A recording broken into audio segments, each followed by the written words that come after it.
Bonjour à tous, très heureuse de vous retrouver pour un nouveau numéro d'Accès Direct. Accès Direct, vous le savez, c'est votre émission d'information et de rencontres en Savoie-Mont-Blanc. Nous allons passer une petite heure ensemble et voici tout de suite le programme. Je recevrai d'abord Anne de Lorraine, docteure et responsable des sites de Savoie et Haute-Savoie pour le Centre régional de coordination du dépistage des cancers. Nous évoquerons avec elle Octobre Rose. Et puis nous parlerons innovation ensuite avec l'événement Startup Weekend. Ses organisatrices Aude Gumet et Marie Chambon seront sur le plateau. Enfin, focus sur une plateforme dédiée aux plus sportifs d'entre nous. Elle s'appelle Nolio et l'un de ses fondateurs viendront nous l'expliquer. Mais avant de recevoir mes invités, je reçois Fanette de Buisson pour un petit point sur l'actualité. Salut Victoria. Salut Fanette. Comment ça va? Ça va. Et toi? Ça va, un peu essoufflé. Ça va bien se passer. Tout de suite, on évoque les titres du JT et une nouvelle journée de mobilisation. Voilà, deux grosses mobilisations, disons, aujourd'hui en Pays de Savoie. Alpine Aluminium à Crangevrier était mobilisé. Les salariés étaient mobilisés devant les grilles. Ils cherchent un repreneur. Il leur reste 10 jours. Donc voilà, l'idée c'était un petit peu d'interpeller. Et puis également le personnel des EHPAD qui était mobilisé. Et là, pour le coup, partout en France. C'était notamment le cas à Sallanches et à Thônes. Donc on fera le point sur ces différents rassemblements. Et puis on ouvre notre série de la semaine. Voilà notre série de la semaine que tu as faite toi, que tu as réalisée toi, donc consacrée aux frontaliers. On a souvent l'occasion de parler de frontaliers en termes de chiffres, etc. Là, l'idée c'était de mettre un visage sur ces chiffres et on commence avec un animateur 3D de talent, je le dis parce que c'est un ami ce soir qui s'appelle Romain et donc qui est directeur artistique à Genève et qui vit à Annecy. Donc on verra un petit peu son quotidien. Tout à fait. On te retrouve tout à l'heure pour le journal à partir de 18h30. Merci Fanette. Et on va ouvrir tout de suite une page santé avec ce soir un focus sur l'événement Octobre Rose. Et pour en parler, j'accueille le docteur Anne de Lorraine. Bonsoir et bienvenue sur le plateau d'Accès Direct. Vous êtes responsable des sites de Savoie et de Haute-Savoie au Centre régional de coordination du dépistage des cancers. Alors avant toute chose, est-ce que vous pouvez nous présenter ce centre? Quel est le rôle de cette structure? Alors cette structure est toute nouvelle, elle a été créée donc au 1er janvier 2019 et c'est une fusion de toutes les structures de dépistage des cancers en Auvergne-Rhône-Alpes. Donc du coup, les associations, l'association Doc-Savoie qui gérait le dépistage en Savoie, RDC 74, OSDC 74 qui gérait donc le dépistage en Haute-Savoie, ont fusionné et rejoint la structure régionale. Elle a été créée dans un but d'efficience et d'harmonisation des pratiques. Quelles sont concrètement vos missions particulièrement en Savoie et Haute-Savoie? Alors, les missions sont les mêmes, quel que soit le département de la région. Le but, c'est d'organiser, de coordonner le dépistage des cancers, c'est-à-dire le dépistage du cancer du sein, le dépistage du cancer colorectal et prochainement le dépistage du cancer du col qui devrait démarrer d'ici la fin de l'année. Coordination, ça signifie que nous invitons donc les femmes de 50 spécifiquement pour le sein, les femmes de 50 à 74 ans à aller réaliser donc une mammographie.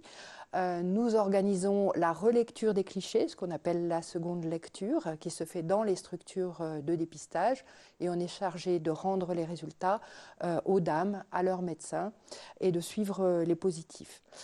Alors parmi les missions aussi très très importantes, il y a la mission de promotion du dépistage puisque du coup, ce qui est important, c'est que le maximum de femmes puissent profiter de ce dépistage et se rendre à notre invitation. Du coup, le mois d'octobre, c'est le mois qui, historiquement, est le mois qui est dédié donc au cancer du sein et en particulier donc, à la promotion du dépistage du cancer du sein. Vous l'avez dit, Octobre Rose, on est en plein dedans. Pourquoi c'est toujours important de sensibiliser, d'inviter à venir à ces dépistages? Est-ce qu'on ne le fait pas assez spontanément? Oui, on ne le fait pas assez spontanément. C'est-à-dire que, bon, nous, dans le département de la Savoie et de la Haute-Savoie, les taux de participation sont relativement bons par rapport au reste de la France, puisqu'on a un taux qui est de l'ordre de 61% ou 58%, donc un bon taux de participation, mais ça n'est pas suffisant. Les recommandations sont d'obtenir un taux de 70%. Donc il y a encore un certain nombre de femmes qui n'y vont pas. Qui n'en profitent pas, alors que donc la mammographie est gratuite, hein. Elle est entièrement prise en charge par l'assurance maladie quand elle est faite dans ce cadre-là. Et en plus, on profite de la seconde lecture, qui est vraiment le plus du dépistage. Il permet à lui seul, à elle seule, d'avoir environ entre 7 et 10% de cancers supplémentaires qui sont dépistés de cette façon-là. Qui est concerné? Qui doit aller à ces dépistages?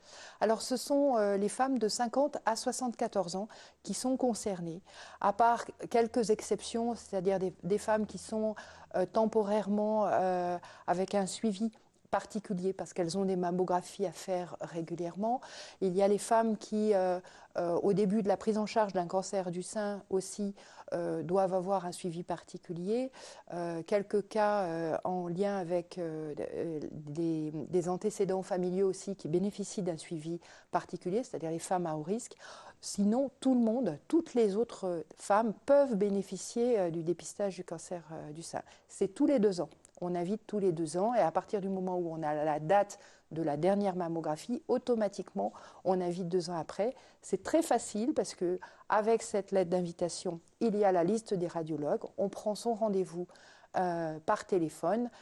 Et la particularité, simplement, c'est qu'une fois que la radio a été faite, on reçoit un résultat qui est provisoire dans la mesure où les radios sont envoyées à la structure pour cette seconde lecture et c'est dans un second temps que les dames reçoivent leurs résultats. Alors on parle beaucoup des femmes, c'est bien normal, mais est-ce que les hommes sont également concernés? Oui, alors les hommes sont concernés, non pas par le dépistage, il n'y a pas de dépistage spécifique pour les hommes, mais il est quand même important de savoir qu'il y a environ 1% des cancers du sein qui sont des cancers chez l'homme. Ce qui signifie que même quand on est un homme, on doit rester vigilant et que si on voit un changement au niveau de la poitrine, une boule qui apparaît, il faut consulter. Ce mois d'Octobre Rose, c'est aussi une campagne de récolte de fonds pour la recherche. Où en est la recherche? Est-ce qu'on arrive à avancer sur cette question du cancer du sein? Alors, on a quand même beaucoup avancé sur la question du cancer du sein. Il y a par contre encore beaucoup de travaux de recherche qui sont en particulier axés sur le fait que vous avez certainement dû entendre parler ce qu'on appelle le surdiagnostic. C'est-à-dire qu'on sait qu'il y a dans un certain nombre de cas des cancers que l'on dépiste, mais où maintenant on sait qu'il y a une proportion de ces cancers-là qui n'auraient probablement pas évolué.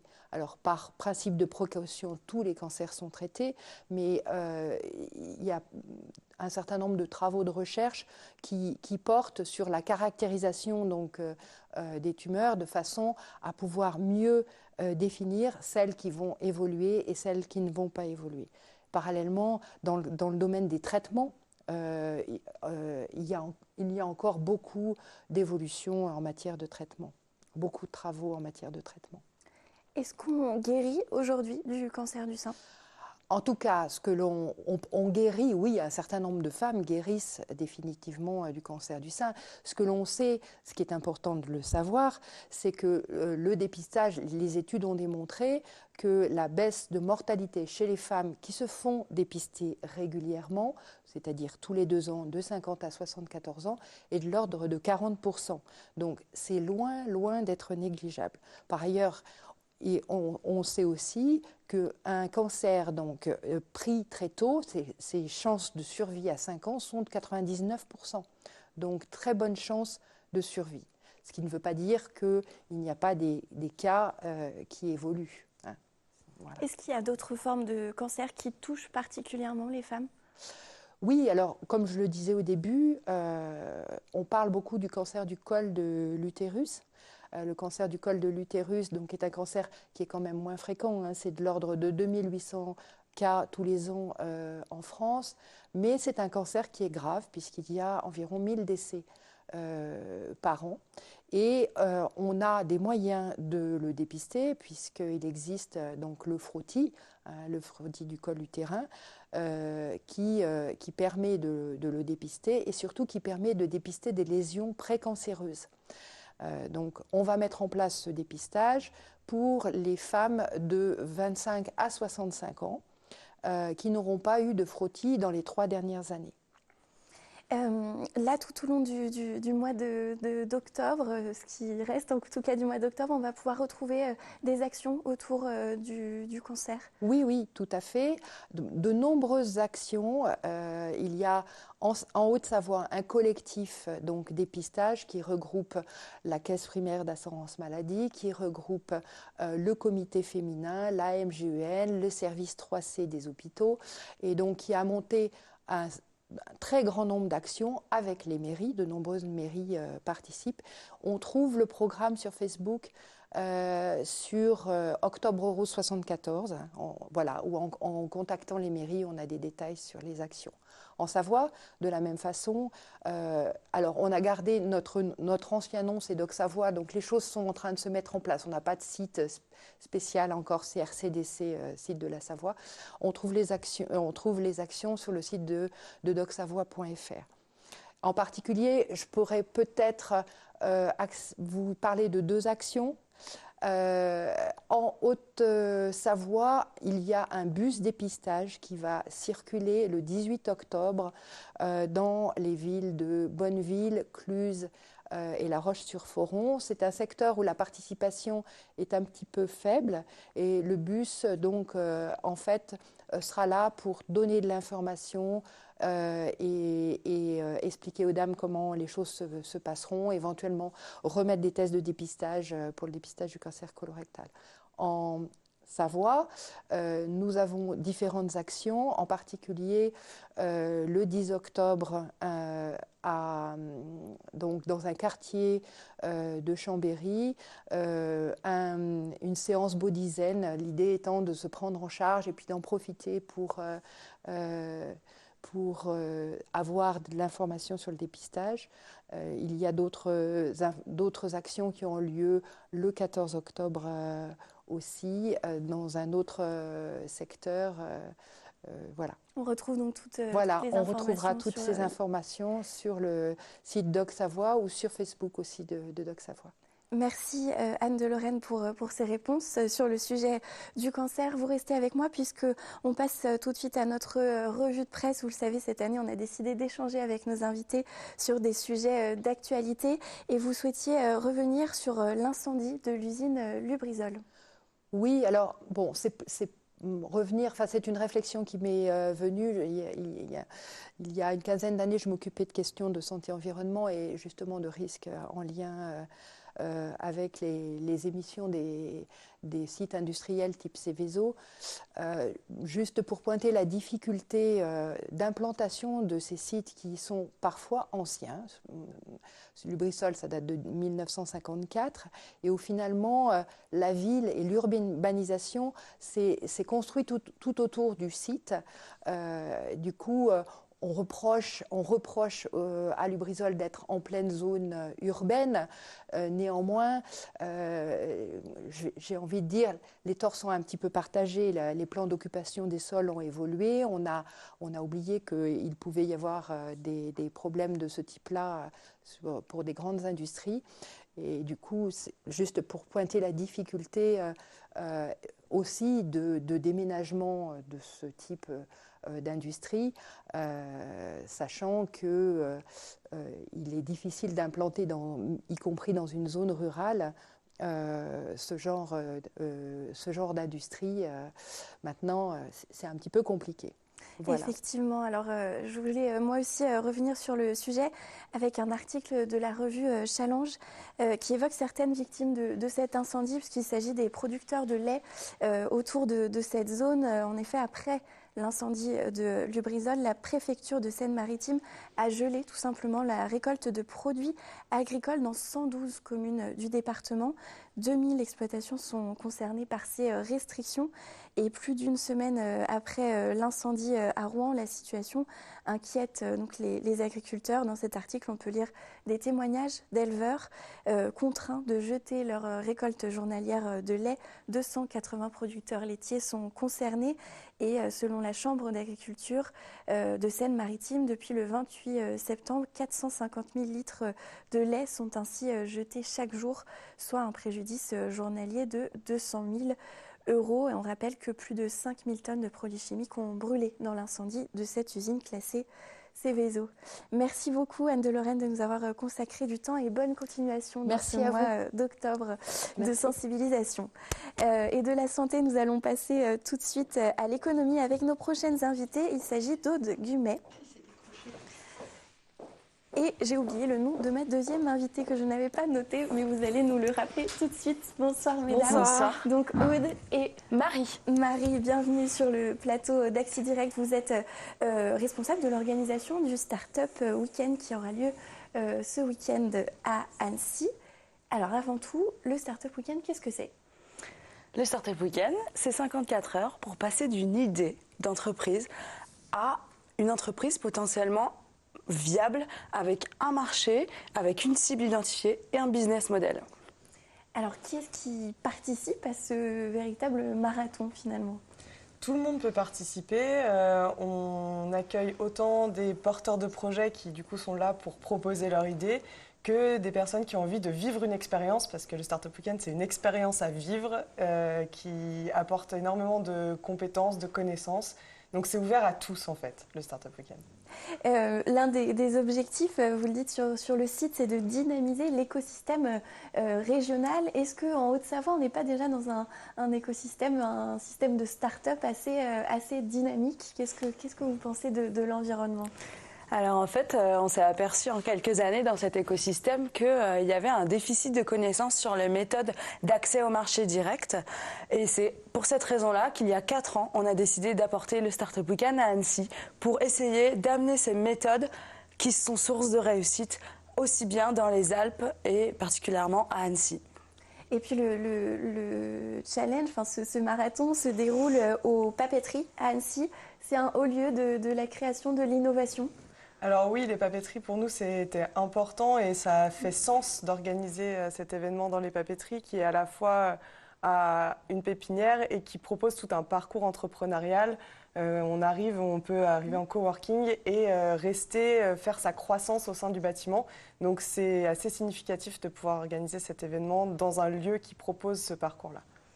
Donc, si j'ai bien compris, l'événement, il rassemble des professionnels, peut-être des étudiants aussi. Est-ce que c'est une opportunité de faire des rencontres, de réseauter, comme on dit dans le jargon du monde du travail ? Alors, en effet, ça rassemble tout curieux de l'entrepreneuriat, qu'on soit porteur d'idées ou contributeur et qu'on ait envie de participer. Et en effet, il y a de très belles histoires qui sont nées au Startup Weekend, des associations qui ont donné des entreprises qui existent toujours après 4 ans, des beaux projets qui se sont lancés avec les personnes qui se sont rencontrées pendant le week-end. Donc oui, en effet, c'est l'occasion de faire des rencontres professionnelles intéressantes. Donc on peut partir de cet événement et au final créer sa propre entreprise. Oui, c'est le principe et c'est ce qui se passe depuis 4 ans. Du coup, on a encore des entreprises sur le territoire qui sont nées du premier Startup Weekend. Donc c'est des belles réussites et on est très content d'avoir pu contribuer à la naissance de ces entreprises, à créer de l'emploi, à dynamiser aussi le territoire par notre petite pierre à l'édifice, on peut dire. Voilà. Dans le cadre de ce week-end-là, que remportent les gagnants? Est-ce qu'il y a des gagnants déjà, des prix qui sont décernés? Oui, il y a à peu près 4 prix qui sont décernés à chaque édition. Il y a un prix sur le meilleur business model, un prix sur la meilleure exécution de design, un prix sur le meilleur total, le grand gagnant, et un prix qui est très important à nos yeux, qui vient récompenser le meilleur esprit d'équipe pendant le week-end. Donc les lots qui sont remportés par ces 4 équipes sont des lots uniquement utiles à la création d'entreprise, des accompagnements par notre cabinet d'expertise comptable sponsor depuis 2 ans, MG, des accompagnements par Citia, par des professionnels de la création d'entreprise qui vont venir vraiment aider les jeunes projets à devenir des entreprises solides à la suite du week-end. Pourquoi vous, personnellement, vous avez décidé de vous impliquer dans l'organisation de cet événement? En fait, ça faisait écho avec notre entreprise. Nous dirigeons une entreprise qui s'appelle Enjoy Marketing, qui accompagne les jeunes projets à percer sur le marché avec les bons outils et la bonne rapidité d'exécution pour pouvoir aller chercher sa croissance. Là, donc, c'est la 4e édition ce week-end. Oui. Est-ce qu'il y aura une édition 2020? On l'espère, c'est le but. Le but, c'est de pérenniser l'événement. Ça fait 4 ans qu'on travaille pour l'installer sur le territoire. Maintenant, c'est un événement qui est reconnu, qui est connu aussi des participants, des institutionnels, de l'écosystème en fait, qui nous soutient, qui nous accompagne. Et donc, oui, il y aura une édition en 2020. Combien de participants, généralement, viennent à ce week-end-là? Entre 60 et 80, ça dépend des années, à Annecy. Là, est-ce que c'est encore ouvert ou est-ce que les inscriptions sont closes? Les inscriptions sont encore ouvertes. On est dans la dernière semaine, donc ça part très vite. Donc s'il y a des intéressés, manifestez-vous. C'est encore ouvert, mais il reste une petite dizaine de places. Donc voilà, on n'a pas la capacité d'aller plus loin que la jauge maximum. Donc, Comment fait-on si on veut s'inscrire? www.startupweekendannecy.com. Vous y trouverez toutes les infos et notamment la vente des billets. Eh ben, en tout cas, le message est passé. On retrouve donc toutes les informations. Merci beaucoup, Aude Gumet et Marie Chambon. Merci. Organisatrice du Startup Weekend qui aura donc lieu ce week-end au Papeterie à Annecy. Merci beaucoup d'avoir pris le temps de venir nous voir sur le plateau d'Accès Direct. Je vous invite à regagner la régie pendant que je vais accueillir mon dernier invité. Merci beaucoup, à bientôt. Et on va rester dans l'innovation et dans le monde des startups avec notre rubrique Connectée dans laquelle nous nous intéressons aujourd'hui à une plateforme pour les sportifs. Pour en parler, j'accueille donc les fondateurs Alexandre Bouquet et j'ai aussi mangé votre nom ce soir, décidément. François Dupont. Merci messieurs d'être sur le plateau d'Accès Direct. Alors vous êtes les fondateurs de la plateforme Nolio. Quel est le principe de cette plateforme? Donc, le principe de Nolio, c'est une plateforme web destinée aux entraînements sportifs. Donc, nous sommes spécialisés dans les sports d'endurance. Donc, nous avons 2 offres. Une offre pour les entraîneurs qui leur permet de gérer plus facilement leurs sportifs et une offre pour les sportifs pour soit trouver un entraîneur, soit trouver un plan d'entraînement. Donc, c'est destiné principalement aux entraîneurs ou aux sportifs? Est-ce que c'est destiné à tous les sportifs? C'est destiné aux deux, c'est-à-dire que ça a commencé par un outil pour les entraîneurs. Ça a été fait parce qu'on a tous les deux un passé en tant que sportifs en athlétisme et en ski de fond. Et on s'est rendu compte que la manière de travailler des entraîneurs était lourde. Donc on a mis en ligne cet outil pour faciliter leur travail au quotidien. Et maintenant que cet outil satisfait beaucoup d'entraîneurs, notamment dans les sports d'endurance, on s'est dit pourquoi pas lancer une offre sportive pour faire bénéficier des plans d'entraînement qui sont élaborés par des entraîneurs qui utilisent la plateforme.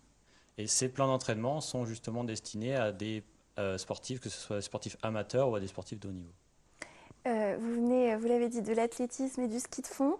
Là, est-ce que cette plateforme, on peut l'utiliser dans toutes les disciplines ou est-ce qu'il y a des disciplines de prédilection? Alors, on peut l'utiliser dans toutes les disciplines, mais les disciplines qui sont vraiment appropriées, entre guillemets, et où l'utilisateur va le plus se retrouver, c'est les sports d'endurance. Donc, quand je dis sport d'endurance, j'entends cyclisme, running, trail, triathlon, ski alpinisme, ski de fond. Voilà, donc j'en oublie probablement. Il peut y avoir aussi de l'aviron et d'autres. Mais voilà, spécialisé dans les sports d'endurance, on a quelques personnes qui l'utilisent pour faire de la musculation, pour faire d'autres sports, mais c'est moins adapté et on le développera plus tard, mais pour l'instant, c'est vraiment les sports d'endurance. Pour le moment, c'est uniquement un site internet. Vous avez le projet, je crois, de développer une application? Exactement, ça a été lancé en tant que site. Donc sur l'ordinateur, voilà un site classique, si on peut dire, avec une version vraiment optimisée pour les mobiles. Donc la très grande majorité des sportifs qui utilisent Nolio aujourd'hui, ils vont avec leur téléphone. La grande majorité en sont satisfaits. Mais c'est vrai que si demain on va sur une offre où on veut adresser vraiment une très grande population de sportifs, dans ce cas-là, une application sera nécessaire et on va commencer son développement très bientôt. Des planificateurs d'entraînement en ligne, est-ce que ça n'existait pas déjà? Qu'est-ce que votre site apporte en plus? Si, bien sûr, il est bien sûr possible de trouver des plans d'entraînement gratuits sur Internet, en format PDF ou autre. Nous, ce qu'on essaye d'apporter, c'est vraiment déjà un côté ludique, souvent un plan d'entraînement en PDF. J'ai un double tableau, semaine 1, jour 1, etc. C'est pas forcément facile à lire. Donc nous, ce qu'on propose déjà, c'est un calendrier lisible. Directement, on peut le brancher sur un Google Calendar, un Outlook, n'importe quel type de calendrier, et un côté interactif. Donc souvent les plans d'entraînement, j'ai mon PDF, je l'ai imprimé, voilà, je le suis. Là, nous on apporte le côté suivi aussi, donc on a la connexion avec toutes les montres, la plupart des montres connectées, donc que ce soit Garmin, Suunto, Polar, Strava. Et donc on va pouvoir avoir d'un côté le plan que je dois faire, qu'est-ce que j'ai vraiment fait, mesurer son avancement dans le plan, vérifier si je vais pouvoir atteindre mon objectif. Au niveau de votre entreprise, vous êtes tout jeune entrepreneur, où est-ce que vous en êtes? Vous êtes encore au stade de start-up? Comment ça évolue pour vous? Alors sur le projet, on a tous les deux eu le même cursus, donc on a terminé notre école d'ingénieur en informatique à Grenoble, qui s'appelle l'ENTIMAG, en 31 août de cette année. Donc là, depuis le 1er septembre, on est tous les deux à temps plein sur le projet et on est en pleine création d'entreprise avec une immatriculation qui devrait arriver dans le mois, j'ai envie de dire. On a notamment entendu parler de vous à travers Outdoor Sport Valley. Est-ce que vous êtes en lien avec l'organisation? Bien sûr, alors donc nous sommes incubés à la Annecy Base Camp, qui est l'incubateur de Outdoor Sport Valley. Depuis septembre, là, nous sommes rentrés directement en phase 2. Et donc c'est un incubateur qui nous accompagne. On a vu aujourd'hui Céline pour faire un état des lieux sur l'avancement de notre projet, et on va être suivi jusqu'à mars par cet incubateur-là qui va nous accompagner à travers de bénévoles, à travers de la mise en relation et d'autres prestations.